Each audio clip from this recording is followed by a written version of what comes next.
কণ্ঠশিল্পী জুবিন গাৰ্গৰ স্মৃতিত যোৰহাটৰ হাতীগড়ত মঘায়ুঁজা কলাক্ষেত্ৰত এক অভূতপূৰ্ব শ্ৰদ্ধাঞ্জলি অনুষ্ঠান অনুষ্ঠিত হয়।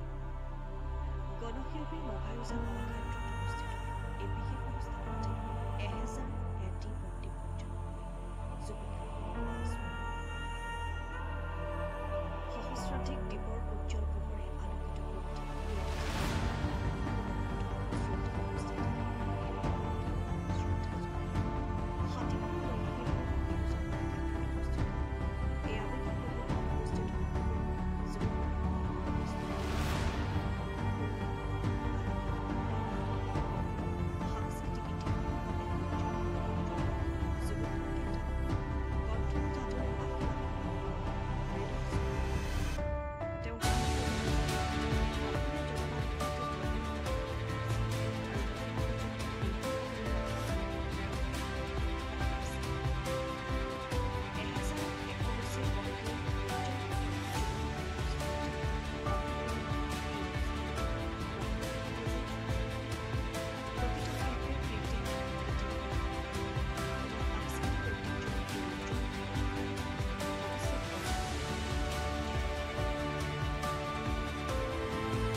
আমি অতি মৰ্মাহত আমাৰ হিয়াৰ আমঠু স্বনামধন্য আমাৰ শিল্পী জুবিন গাৰ্গ আমাৰ মাজৰ পৰা হঠাৎ হেৰাই গৈছে।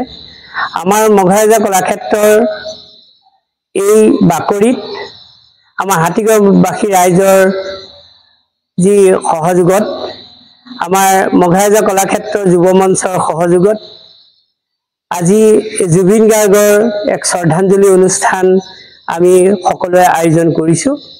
আমি শ্ৰদ্ধাঞ্জলি জনাইছোঁ। জুবিন গাৰ্গ য'তেই আছে শান্তিত থাকক, তেখেতৰ আত্মাৰ সদ্গতি আমি কামনা কৰিছোঁ। আৰু তেখেতে গীতৰ সুৰেৰে গোটেই বিশ্ববাসীক আলোড়নৰ সৃষ্টি কৰিছিল।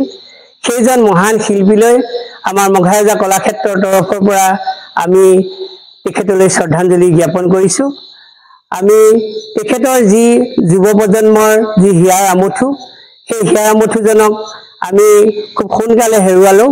আমি ভাষা নাই, আমি তেখেতক আমি ভাষাৰে আমি বুজাব নোৱাৰোঁ।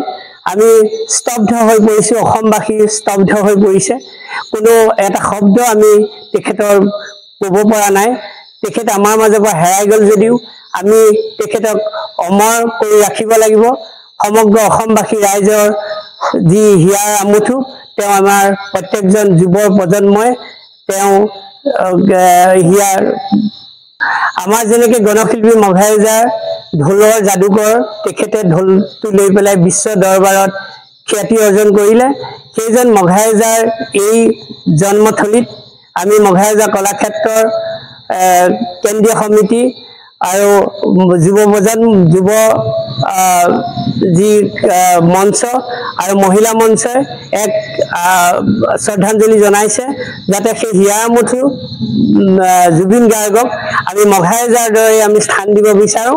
আৰু তেখেতৰ আত্মাৰ সদ্গতিৰ কাৰণে 1000 এগছ চাকি আমাৰ ইয়াত বন্তি প্ৰজ্বলন কৰিছে। সন্ধ্যা অলপ আগতে ইয়াত 1000 লোক আহি ইয়াত সমবেত হৈছিল।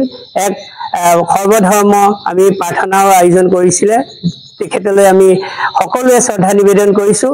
জুবিন গাৰ্গ য'তেই থাকক, অমৰ হৈ থাকক, আমাৰ মাজত অমৰ হৈ হিয়াৰ মাজত আমাৰ সদায় থাকক, সেয়ে আমি কামনা কৰিছোঁ।